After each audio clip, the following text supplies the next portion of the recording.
Welcome to Comic Construction. Let's talk about the latest story from the world of criminal, The Knives, by Ed Brubaker, Sean Phillips, and Jacob Phillips, published by Image Comics.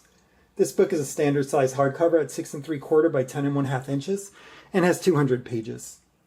As usual, the build on this Image hardcover is great. The cover is for color printing and has a clean sewn binding. By that I mean there's no glue visible. It's literally the ends of the page signatures butting up against a blue head ribbon. I love when hardcover binding looks that clean. The interior pages are a thick semi-gloss.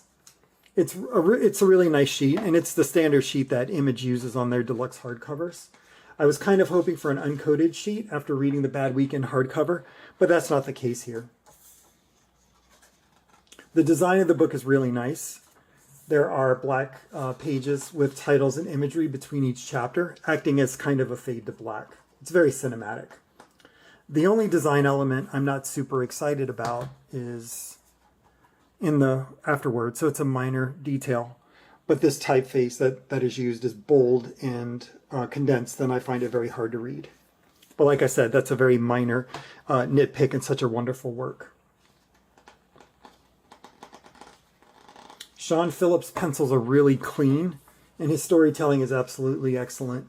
Jacob Phillips' colors add a wonderful emotional depth to the work. While we're talking about artistry, I cannot express enough how wonderful Ed Brubaker's noir writing is. It's not the overwrought stereotype of noir that we're all familiar with. His writing feels much more natural. I want to talk a bit about the story, but I'm not going to spoil anything.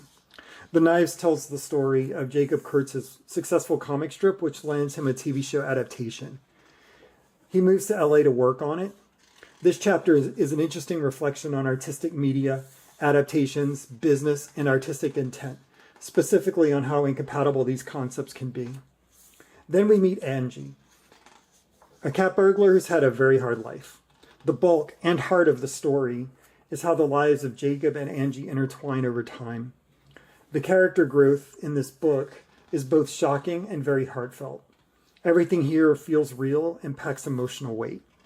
That's one of the reasons I read all of Brubaker's works. The first comic I read by him was Dead Enders.